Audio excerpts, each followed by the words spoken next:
The money comes and go, but education is very important. Yes, supposed to be your base.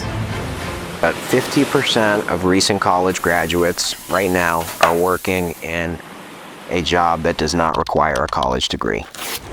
We don't understand it because we're not entrepreneurial thinkers. I'm more successful making more money than I ever had dreamed of in my life. Follow their passion and feel happy and are happy what they're doing, they're successful. Yeah, we're very old school, so we couldn't imagine that there was a way to get basically a security net. His teachers said, he's going to be a great writer. It's a good joke, I think, so.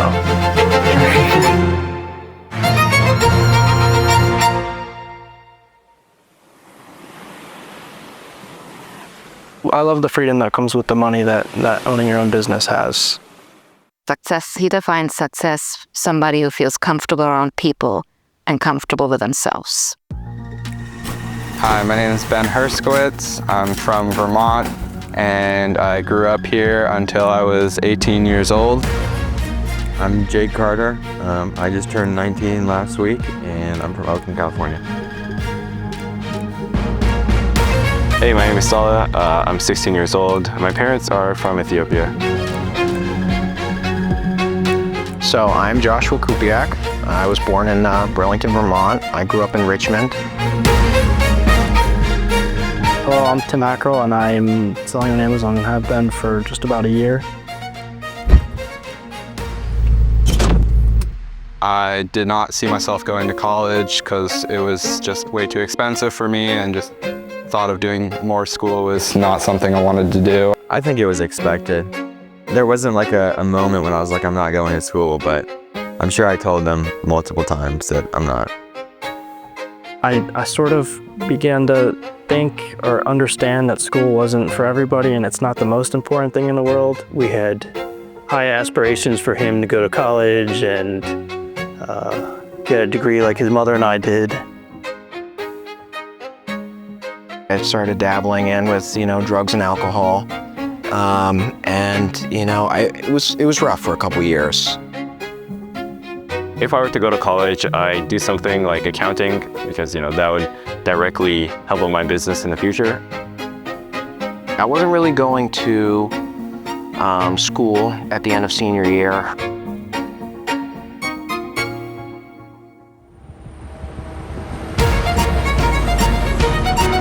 Tim as a child was a very adventurous kid. He would do math in the grocery store, in the shopping cart at a very young age. As long as I can remember, I had an interest in business. Doing something was 4th or 5th grade. I liked rainbow loom bracelets a lot, the little rubber band bracelets you would make. With friends then, I bought like 3 and we would sell them at the fair or whatever it was, arts and crafts fair. I started writing these little books about how the leprechaun story wasn't real, and I tried to sell it to teachers for $5. I bought like sticker printers, would sell stickers to kids. We even tried making like honey sticks. We bought straws and honey. Another business that I had done after that was, I sold candy at school. I started doing that until a teacher got me in trouble for it, and the principal was like, "You have to stop, or else you'll get in more trouble if you don't stop." As a kid, I would sell lemonade on the street corners, as many kids would do, but I did it because I wanted to buy the hoverboards that were coming out 8-9 years ago.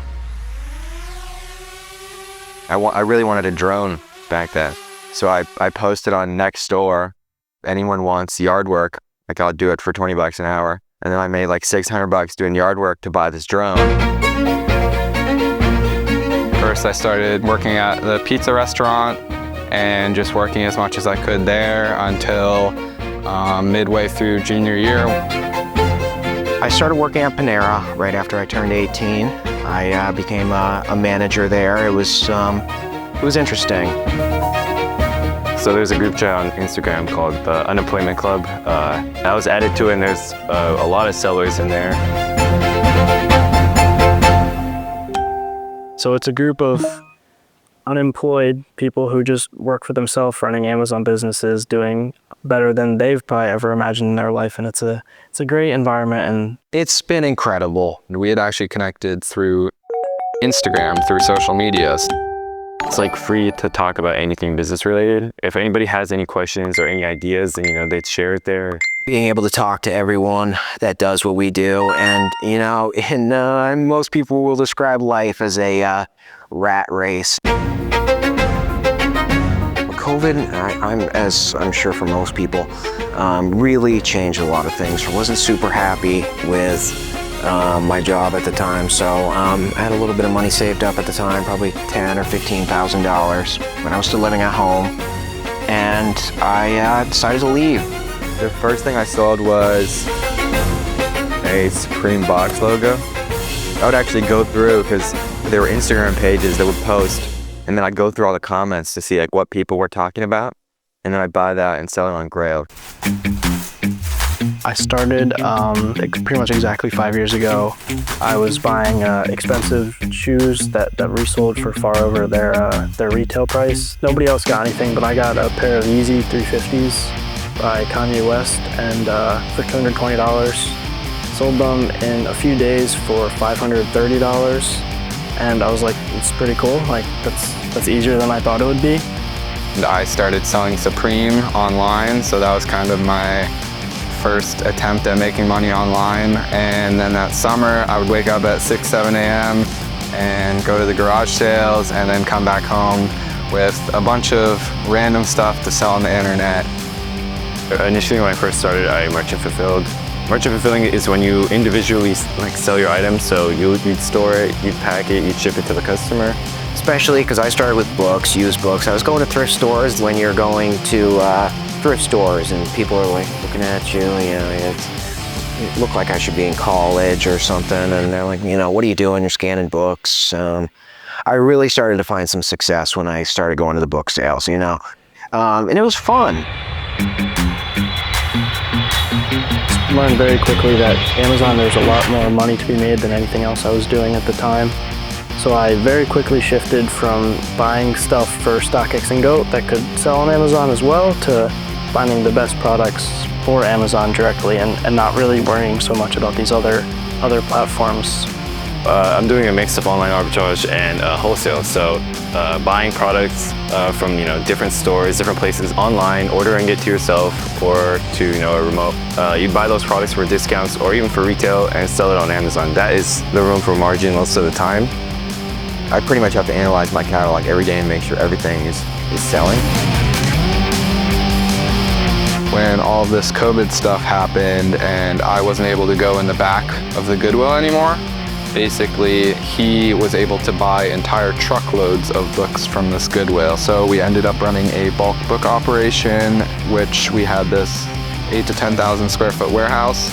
We would get 52 pallets of books, and then we would use different softwares to sort through them for different buyback services and for Amazon. And at the time, our profits weren't super great already.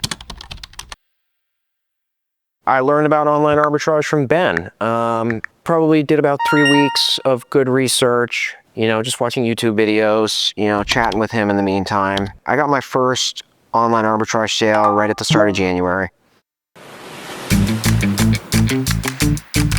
When I started transitioning into the business model that I do now, which is called online arbitrage.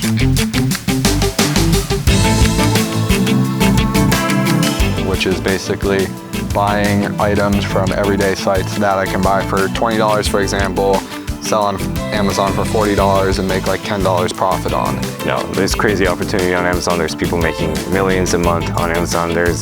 Amazon is huge.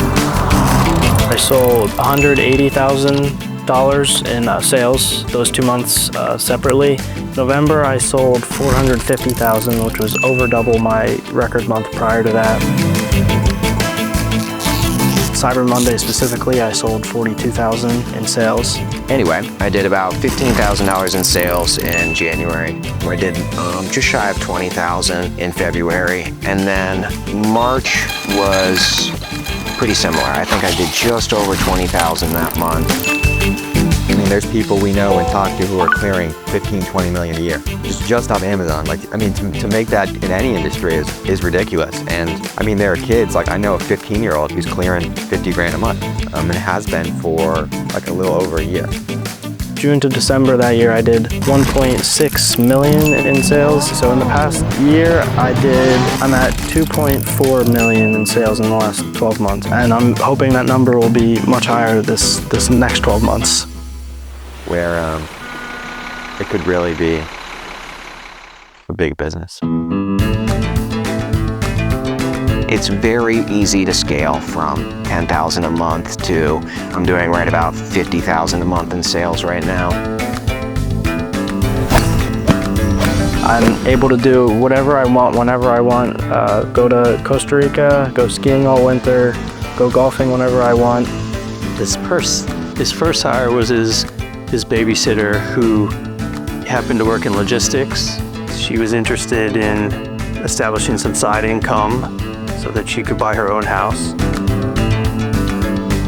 Next month, I expect to do about 70 to 80,000, and by August, I would like to be doing about 6 figures a month in sales, which is definitely attainable.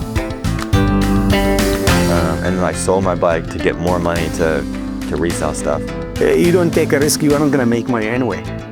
And with Q4, my goal is to do about 200,000 in sales in November and around $250,000 in December. I just turned 19 4 weeks ago.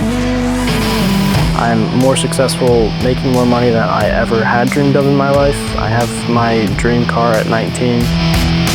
I'm doing way, way, way better than I ever expected to be doing. Like if you want to buy a coffee shop, you're going to be there all day, every day. But if you want to build something big online, it's the same thing. The time commitment is the same. So traveling is definitely more of like what I'm focused on than making money, which is a lot different from a lot of people in kind of the Amazon and business space. Like the only money that I pay myself is to pay my apartment rent and my car. Like I don't pay myself extra. It's a great car. I've had, I guess, a nice BMW. When I turned 16, I bought one, and that was fun. But this drives much better. I went on my first trip and booked a trip to Texas, and this was like the first trip that I had booked on my own, like since I turned 18 and stuff. So I flew to Texas for a sports card show actually, because at the time I was investing in sports cards also. I love the car, and it is inspiring to me. I want more cars, I want more stuff, so it is making me work harder as well. And it's very fun. In the past year, I've traveled many different places. I've went to Colorado, Costa Rica, Boston very frequently to visit family, Utah. Seeing that when I was younger, I just knew that like life is more about being happy and getting the freedom to do the things that you want to do rather than making a lot of money, because a lot of people make a lot of money in the US and they're definitely not the happiest country a lot of the times.